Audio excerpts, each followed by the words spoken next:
Ladies and gentleman, ಬೆಂಗಳೂರನ್ನ ಜಾಗತಿಕ ಮಟ್ಟದ ನಗರವನ್ನಾಗಿ ಮಾಡಲು ಸರ್ಕಾರ ಗ್ರೇಟರ್ ಬೆಂಗಳೂರು ಪ್ರಾಧಿಕಾರವನ್ನ ಅಸ್ತಿತ್ವಕ್ಕೆ ತಂದಿತು. ರಾಜ್ಯ ಸರ್ಕಾರ ಬ್ರ್ಯಾಂಡ್ ಬೆಂಗಳೂರು ಹೆಸರಿನಲ್ಲಿ ನಗರದ ನವೀಕರಣಕ್ಕೆ ಕೋಟ್ಯಾಂತರ ರೂಪಾಯಿಗಳ ಯೋಜನೆಗಳನ್ನ ಘೋಷಿಸಿತ್ತು. ಆದ್ರೆ ಈಗ ಹೈಟೆಕ್ ನಗರದ ಯೋಜನೆ ಹಳಿ ತಪ್ತಾ ಇದೆಯಾ ಅನ್ನೋ ಪ್ರಶ್ನೆ ಹುಟ್ಟಿದೆ.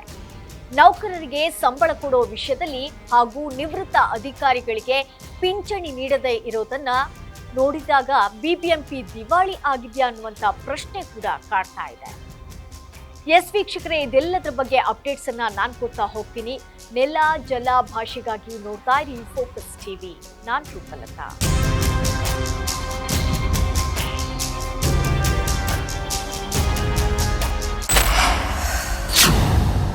ಗ್ರೇಟರ್ ಬೆಂಗಳೂರು ಪ್ರಾಧಿಕಾರದ ನೌಕರರ ಸಹಕಾರ ಸಂಘದ ಅಧ್ಯಕ್ಷರಾದ ಎ ಅಮೃತರಾಜ್ ಅವರು ಪ್ರಾಧಿಕಾರ ರಚನೆಯಾದ ನಂತರ ನೌಕರರು ಅನುಭವಿಸುತ್ತಿರುವಂತಹ ಸಂಕಷ್ಟಗಳ ಬಗ್ಗೆ ಎಳೆ ಎಳೆಯಾಗಿ ಬಿಚ್ಚಿಟ್ಟಿದ್ದಾರೆ.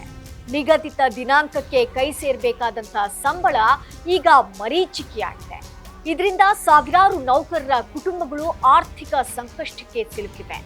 ಸುಮಾರು ವರ್ಷಗಳ ಕಾಲ ಸೇವೆ ಸಲ್ಲಿಸಿ ನಿವೃತ್ತರಾದವರಿಗೆ ನಿವೃತ್ತಿ ವೇತನ ಸಕಾಲದಲ್ಲಿ ಸಿಗುತ್ತಿಲ್ಲ. ವಿಶ್ರಾಂತ ಜೀವನ ನಡೆಸಬೇಕಾದಂತಹ ಹಿರಿಯ ಜೀವಗಳು ಕಚೇರಿಗಳಿಗೆ ಅಲೆಯುವಂತಾಗಿದೆ.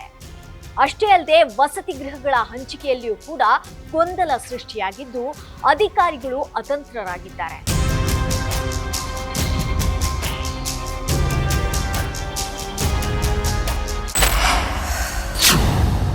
ಕೇವಲ ದೊಡ್ಡ ದೊಡ್ಡ ಕಟ್ಟಡ ಕಟ್ಟೋದ್ರಿಂದ ಪ್ರಾಧಿಕಾರ ರಚನೆಯಿಂದ ನಗರ ಉದ್ಧಾರ ಆಗೋದಿಲ್ಲ.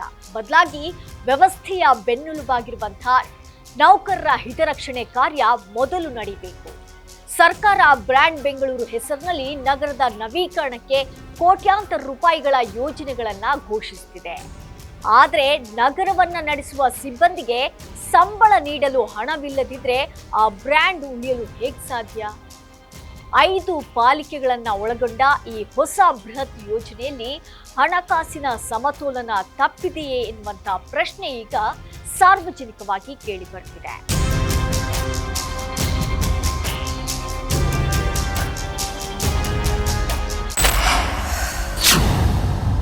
ಎಸ್, ಬೆಂಗಳೂರಿನ ಭವಿಷ್ಯ ಬದಲಿಸುತ್ತೇವೆ ಎಂದು ಹೊರಟಿರುವಂತಹ ರಾಜ್ಯ ಸರ್ಕಾರ ಮೊದಲು ಅದರ ಅಡಿಪಾಯವಾಗಿರುವಂತಹ ನೌಕರರ ಭವಿಷ್ಯವನ್ನ ಭದ್ರಪಡಿಸಬೇಕಿದೆ. ಸಂಬಳವಿಲ್ಲದೆ ದುಡಿಮೆ, ಪಿಂಚಣಿ ಇಲ್ಲದ ನಿವೃತ್ತಿ ಜೀವನ, ಇದು ಯಾವ ರೀತಿ ಬ್ರ್ಯಾಂಡ್ ಬೆಂಗಳೂರು? ಇದು ಬರೀ ಆರ್ಥಿಕ ಬಿಕ್ಕಟ್ಟಲ್ಲ, ಆಡಳಿತದ ದಿವಾಳಿತನ. ಒಟ್ಟಿನಲ್ಲಿ ಬ್ರ್ಯಾಂಡ್ ಬೆಂಗಳೂರು ಕೇವಲ ಬ್ಯಾನರ್ ಮತ್ತು ಜಾಹೀರಾತುಗಳಲ್ಲಿ ಉಳಿಯುತ್ತಾ ಅಥವಾ ನೌಕರರ ಹಿತರಕ್ಷಣೆ ಮಾಡುವ ಮೂಲಕ ಗ್ರೇಟರ್ ಬೆಂಗಳೂರು ಗ್ರೇಟ್ ಎನಿಸಿಕೊಳ್ಳುತ್ತಾ ಅಂತ ಕಾದು ನೋಡಬೇಕಾಗಿದೆ. ಎಸ್ ವೀಕ್ಷಕರೇ, ಇದಾಗಿತ್ತು ಇವತ್ತಿನ ಸ್ಪೆಷಲ್ ಅಪ್ಡೇಟ್ಸ್. ನೆಲ ಜಲ ಭಾಷೆಗಾಗಿ ನೋಡ್ತಾ ಇರಿ ಫೋಕಸ್ ಟಿವಿ.